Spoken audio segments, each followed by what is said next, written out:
course. Of course it will go right into the crap. Oh gosh. Tool. This is just a body tool, guys. It's not a crescent wrench. It is a body tool. Alright guys, welcome back. Welcome back to the channel. I am Josh. This is Ohio Off-Road. The last video, or maybe still this video, I don't know yet. We did the fender flares. We have exactly 1 week until we are in Rausch Creek off-roading. And what that means, I have 5 days until I have to get this on a trailer to go to Rausch Creek. So some of the stuff I want to do right now are take the diff covers off, inspect the gears, make sure the gears are okay. I got to look at the lockers. The front locker's leaking, the rear locker's leaking, so we're going to look at those, see if I have to replace anything on those. I have most of the parts, so it should be okay to do it. But let's see how much damage I've done to that rear end and that front end. Let's get to it.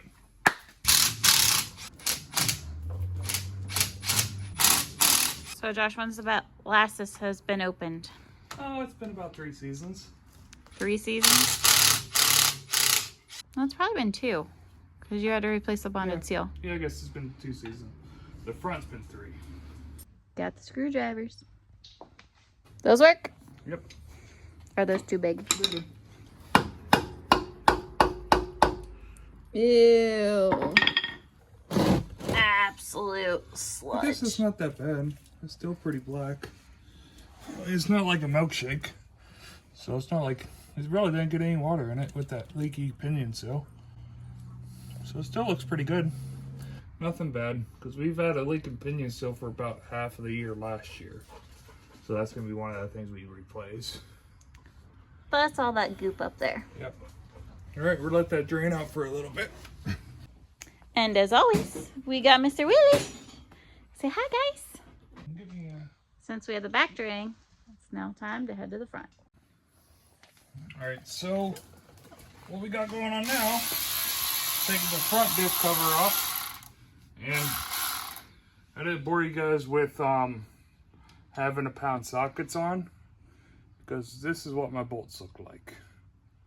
Nice. So they're 12.38.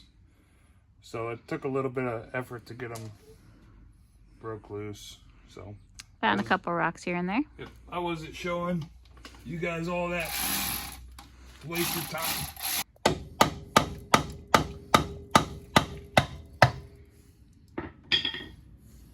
Ugh. Oh, of course. Of course it will go right into the crap. Oh, gosh.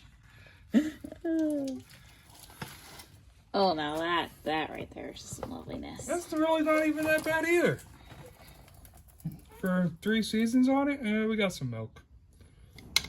Ugh, stinks. Nothing will wake you up in the morning better than some 80 weight. That's for sure. Oh gosh, you got it all over me now. I am not a professional. I'm sure you guys already know that by now. Last little fella out. Then we can get a good look inside of it.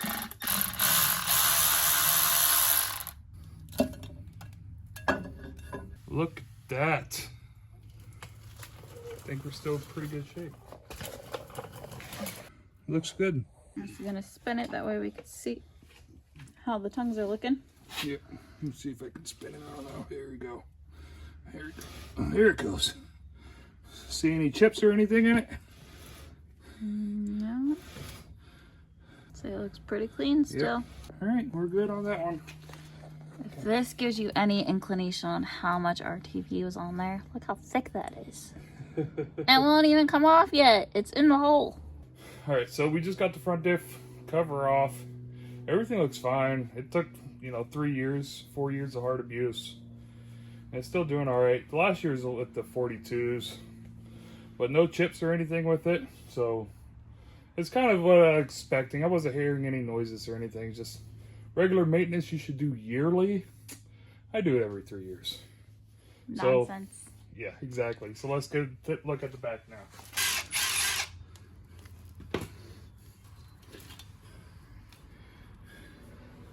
No metal on the bottom of it.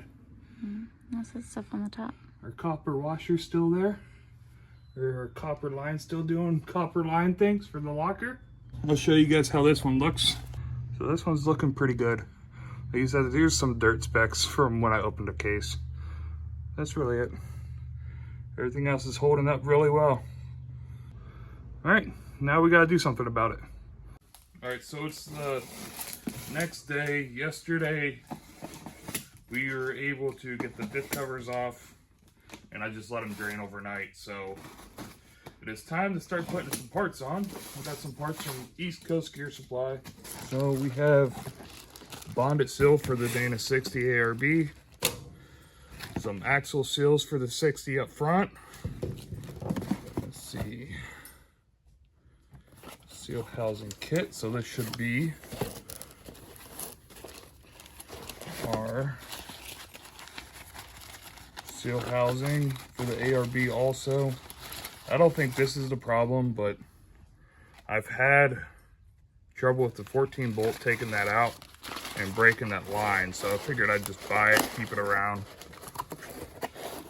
And then what else do we got in here? We got a pinion seal for the 14 bolt and a bonded seal for the 14 bolt. So that's what we got going on. So like I said, we got a lot of work to do. We're gonna get the 14 bolt all done first, since that's gonna be the easier one, and then we'll get to that Dana 60. All right, nothing to it but to do it. All right, so just got under here. Notice I got some play in my U-joint, so that's gonna have to be addressed also. And all these bolts have seen a rock or two. So I'm sitting here filing them down so I can get a wrench on them.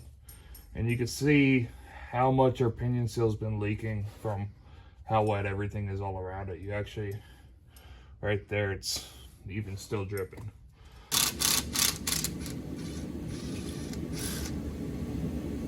Just gotta pry this back.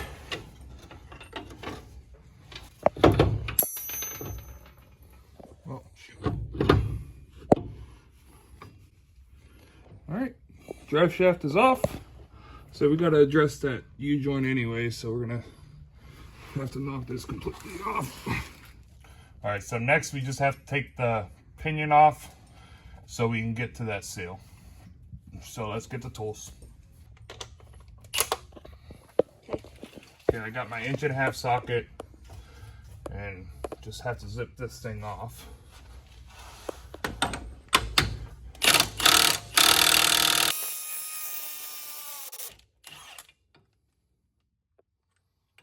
There's the pinion nut.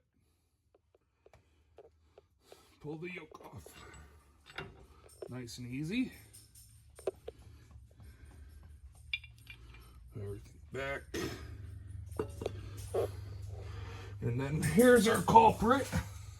All right, so you really can't see too well where exactly the condition is, why it's leaking. But it's definitely leaking. We can see some gear oil right around here. So it's gotta be something around here is just bent, or it just took a rock or something. So let's just get that changed out.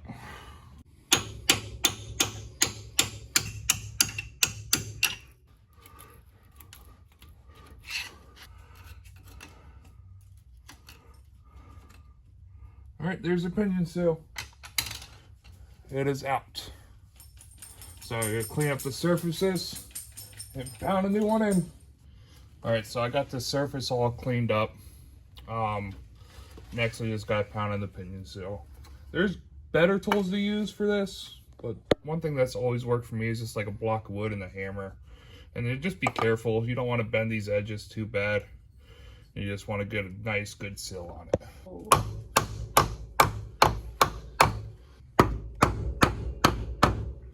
Alright, so it's fully seated now, no gaps, so we just have to put the yoke back on.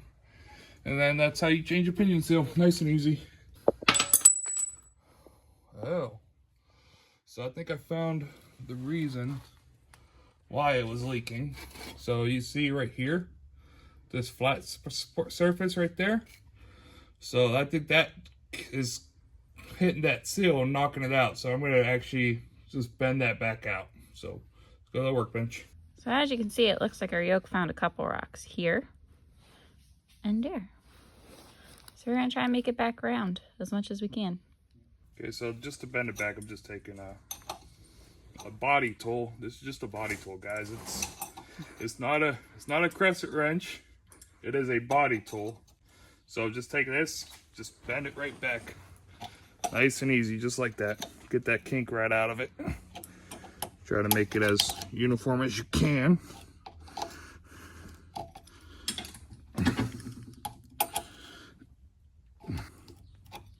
All right, so that's really it. It's nice and straight now. So now we just gotta put it on. So I got the surfaces all cleaned up, so now I just gotta slide it on there. Just like that. Get our big fat washer, put it on, get our nut.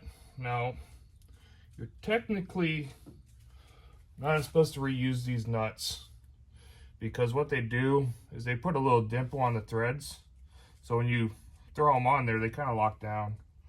But I'm gonna reuse it with lots and lots of Loctite.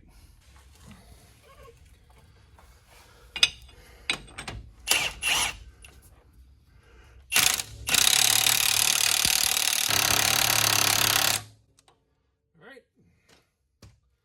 that should do her. Feels good. Backlash still sounds really good on it. So that's pinion seals replaced. One step down. Let's hop over to the airline and check that out. See if we can just tighten that thing up. So I'm sure you guys can hear this. This is how bad it is. It's all coming out of this fitting. So I'm gonna see if I can just tighten that up.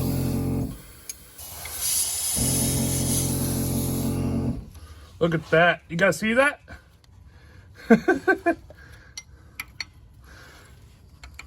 It's quiet. And the compressor stopped running. Yep. All right. Rear air locker is fixed, I believe. Yep. No leaks. Nothing else is coming out of the back. Nice and easy one. So that's all for the rear. Actually, I gotta do some quick welding where we cut it to make it a 13 bolt. There's that plug that you have to cut, and that's been leaking since I cut it, since I had it running. So I've been checking the fluid. So I'll weld that, try to seal it up a little bit better. But let's move on to the front. So we turn on the front locker, and when the diff cap's on, you can't hear any airflow. Diff cover, sorry. But now you can definitely hear there's a leak somewhere. It's coming from that bonded seal. So looks like we get to take this one apart.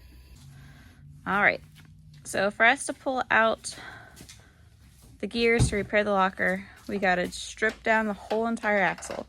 So taking up the brakes, the calipers, to pull the axle shafts out and strip it all the way down. That way we could just pop those gears right out. All right, guys, so we're in the middle of tearing the Super Duty Dana 60 down. And if you guys have ever done this, or if you know anybody that does this, here's a great tip. So let me turn you guys around. So there's this seal here that is an absolute bear to pop out. You take big pry bars and everything, and it just doesn't work that well. So what I just found out on the other side is take an impact wrench, and what we're gonna do is just set it back here. Yeah, sorry, impact socket. Set it back here, put it right on that ear and on the back of that. So just set it there, then tell Ashley to turn left. Well, I guess my camera stopped recording, so we'll try this again. We already got it kind of popped out on the one side. Yeah, so it's already somewhat popped out, so I'm just gonna do the same thing on the other side. Ashley, turn left more. Keep turning. Keep turning. Stop. Go the other way.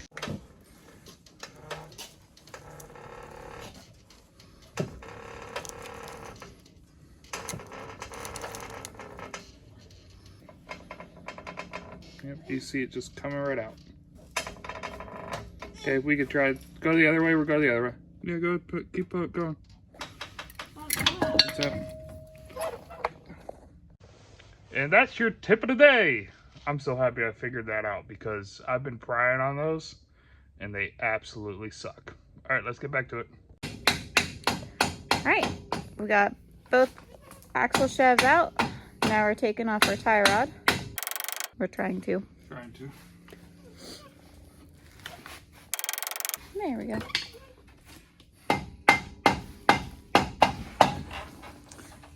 Tie rod is free. That way we can get out the gears. All right, so now we just have to disconnect this air line. Get that copper line off of it. And now we zip these bolts out. Take the whole locker out.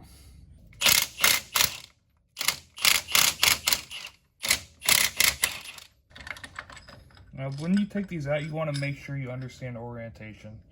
So these are already marked for R for right. And then we have a T right there that's stamped in. And there's a T on that housing too. So we're just going to set those aside. That's very important to remember where your caps came off at. And same with this one. This one I kind of already know because when you install the locker in a Dana 60, you kind of have to ground this cap down. So that one's just gonna go back.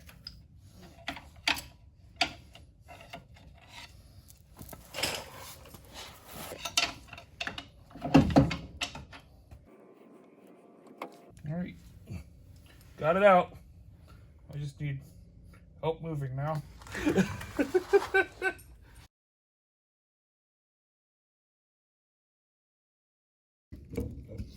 If anybody's wondering, I am not a trained mechanic by any means.